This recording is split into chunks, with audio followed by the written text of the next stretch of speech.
Hi Chrissie, this is my bedroom. Here is my Uli.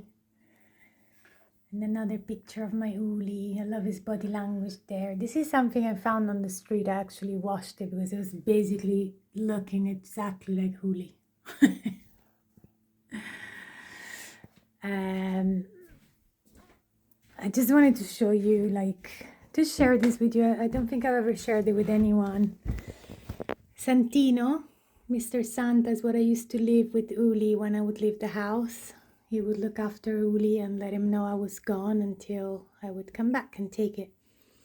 This is my Mozzie, the cutest, no, I mean, I'm not going to say that, but for me, the cutest cat. He was just so cuddly. This is a painting of Mozzie that my ex-neighbor, Gabby, did of him. It's just stunning. I think it has some of our garden's flowers behind. It's just so beautiful.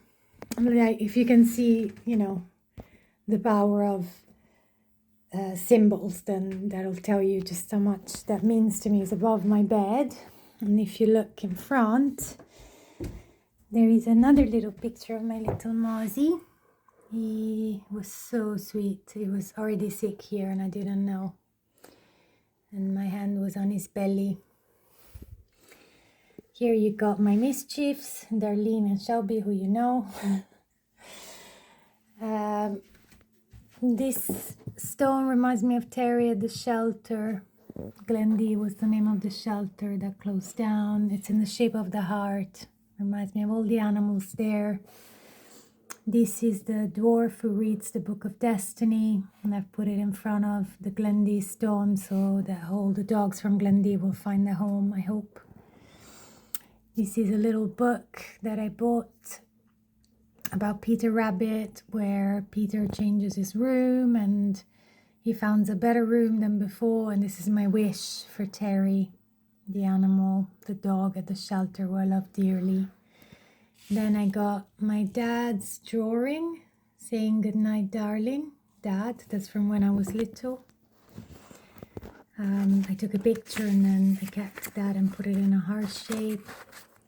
Here is a message from my mom. She's still alive, touch wood, but I love it.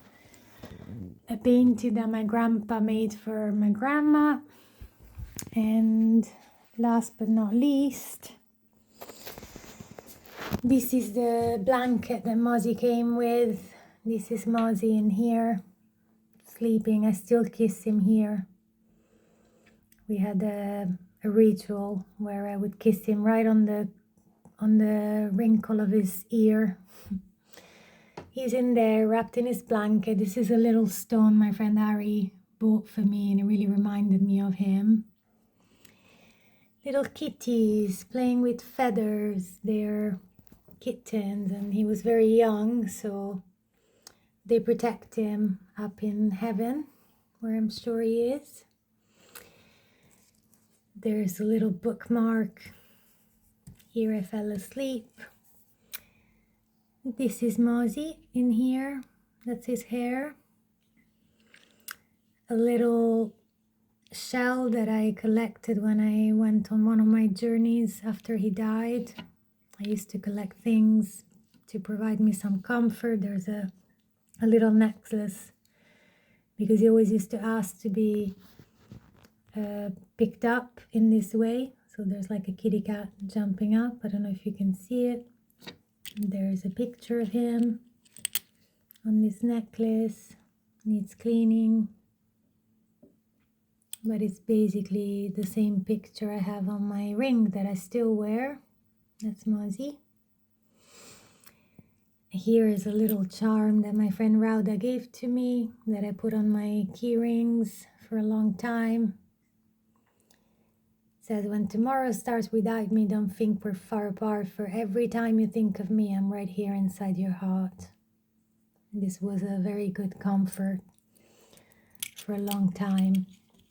That's a little ring that I wore for years. It's quite dark because it reminded me of Mozzie when I was too sad. This little kitty cat.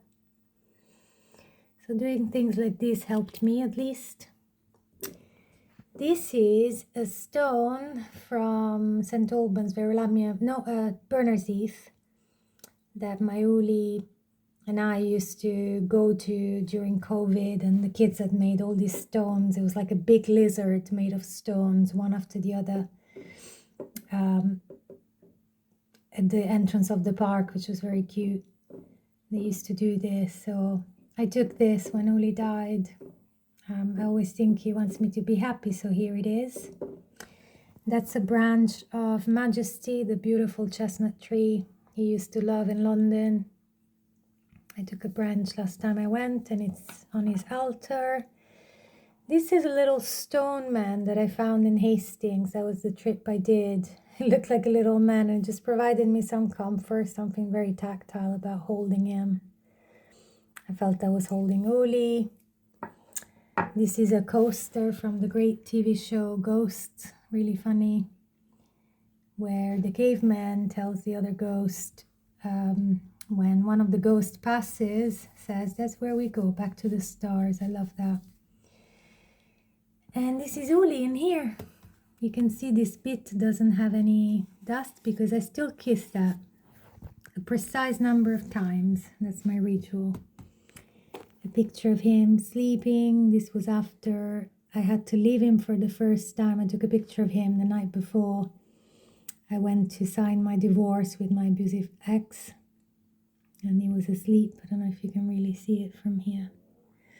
Probably not. He was asleep, and I took a picture of him sleeping. They both need cleaning. You can sort of see just a little. There's a little fairy that looks after his sleep. She's asleep too. A picture of my darling Uli, my actual love. A heart-shaped rock, and another shell that I picked from Hastings, and a little necklace that my sister gave me with a bee. And inside there's a hair of Uli. I couldn't travel without his hair or a bit of his ashes. And there's his little Christmas hat. So this is us, and guess who's towering on my bedroom? My darling Uli. On his first snow, he spent 8 years in a shelter. We hadn't learned positive reinforcement yet here. So I thought I understood him, but I didn't actually. And in time, we found our way. He was my wisest teacher. And this is a lovely heart that I drew with my leg, with my shoe on the snow. And damn it, my friend Sal, I always think of her when I see this picture. It's so annoying. But she was like, oh, I thought that was his pee. Did he pee that heart? And I was like, oh God, I'm never going to be able to unsee that. And this is still the case. But yeah, so this is the only things I have around my room. As you can see, it's pretty bare. So whatever works to heal your pain, my advice to you is do it. Love you.